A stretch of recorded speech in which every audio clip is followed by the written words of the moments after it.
बाबा हमको 4 साल हो गया शादी किए हुए, अभी तक हमको बच्चा नहीं हुआ है बाबा।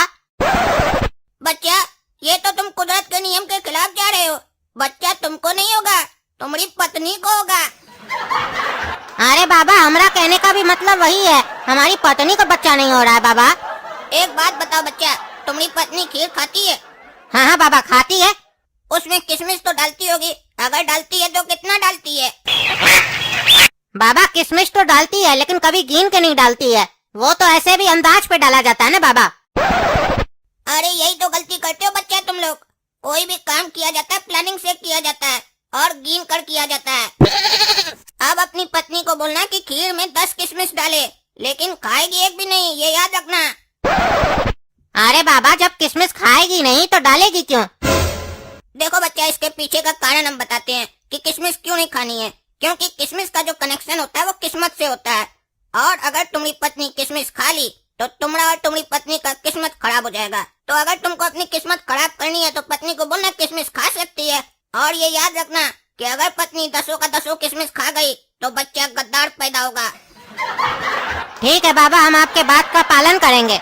और सुनो, खाली इतना से ही नहीं होगा, अपनी पत्नी को बोलना खीर में जो चावल डालेगी सारा चावल पूरा डालेगी, टूटा हुआ नहीं डालेगी, सिर्फ एक चावल टूटा हुआ डालेगी। और खीर बन जाने के बाद खीर खा सकती है, लेकिन वो जो टूटा हुआ चावल है उसको पहले निकाल लेगी तब खाएगी। काहे कि जैसे किशमिश का कनेक्शन किस्मत से है, उसी तरीके से वो टूटा हुआ चावल का भी कनेक्शन किस्मत से है।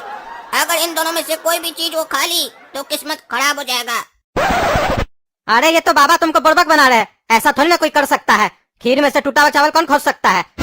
ये बुड़बक बना रहा है बाबा। देखो बच्चा, रास्ता में जब कुत्ता भौंके तो उसका बात पे ध्यान नहीं देना चाहिए। तुमको जो बाबा दे रहे हैं ज्ञान, उसका करो पालन, बच्चा होगा, 1 की जगह 20 बच्चा होगा। अरे बाबा आपका इतना हिम्मत, हमको आप कुत्ता बोलते हैं? कुत्तों की तरह भौंकोगे तो कुत्ते ही कहलाओगे, कार्टून की तरह भौंकोगे तो कार्टून जात कहलाओगे। ठीक है?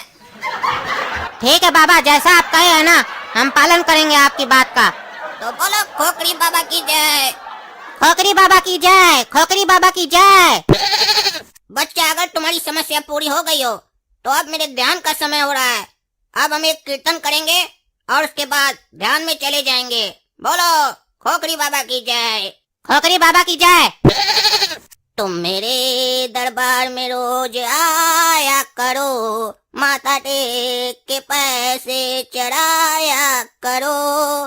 बड़ी मुश्किल है, भरना बिजली का बिल है, तुम ही बताओ कैसे भरूं